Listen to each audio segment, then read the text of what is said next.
अस्सलाम वालेकुम नाज़रीन। हलो त हली ॾिसूं तव्हांजा पहिरें हिसे जा टे सितारा छा था चवनि। एरीज़, हमल, टोरस, सौर, जेमिनी, जुज़ा। एरीज़ हमल।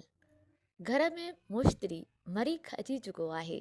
मरीख़ तव्हांजो पंहिंजो रूलर आहे। पहिरियों ई तव्हांखे तेज़ करे चुको आहे।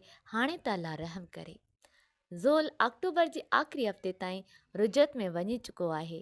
जिन माण्हुनि जे वेझो सुबुह शाम वेही रहिया हुआ, तव्हां माण्हुनि में कहिड़ी पोज़ीशन रखे रहिया आहियो, अॻिते हिननि माण्हुनि सां कहिड़े नमूने हलणु घुरिजे, सूरत हाल छा आहे, गौर वीचार कयो।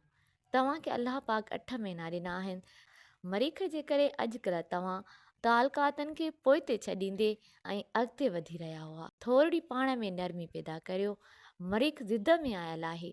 पंहिंजे तालकातनि ते तवजा ॾियो, नरमी अपनायो ऐं तालकातनि में जेके ग़लतफ़हमियूं अची चुकियूं हुयूं उन्हनि खे परे कयो। हिन हफ़्ते जे आख़िर में ज़ाती तौर ते तव्हां ज़रूरु को क़दम खणण वारा आहियो। टोरस सौर।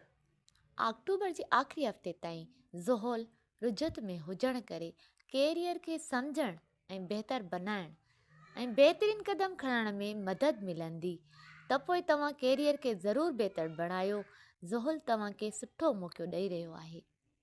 जून में सूरज ऐं यूरेनस जी पाण में हिकु सुठी नज़र मिली रही आहे, जंहिं वजह सां माली पोज़ीशन बहितर थी रही आहे। तव्हां में ख़र्च करण जी तमामु ख़राबु आदत पइजी चुकी आहे।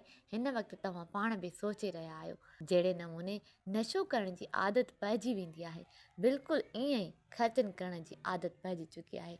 उन मां जान छॾायो, सोचो, न त हालतूं मज़ीद ख़राबु थी वेंदियूं। एतिरी त सूरत हाल ख़राबु करे छॾी आहे, कॾहिं कॾहिं त सोचे डिॼंदे ऐं ख़ौफ़ज़दा थियण जो दौरो पइजी रहियो आहे। हिन हफ़्ते में 2 सितारा अहिड़ा अची वेंदा जिन सां तव्हांजो डपु ऐं ख़ौफ़ ख़तमु थींदे नज़र अची रहियो आहे। हिन हफ़्ते जे आख़िर में पंहिंजे के दोस्त सां मिलो, जंहिं सां दिलि ऐं दिमाग़ खुलंदे नज़र ईंदा। जेमिनी जुज़ा। ज़ोल 28 अक्टूबर ताईं रुजत इख़्तियार करे रहियो आहे। उन करे तव्हां हफ़्ते जे आख़िर खां सिलो थींदे नज़र अची रहिया आहियो। सिलो थियण सां तव्हां में मुतालियो करण जो शौक़ु पैदा थी रहियो आहे। आला तालीम जे तरफ़ वेंदे नज़र अची रहिया आहियो।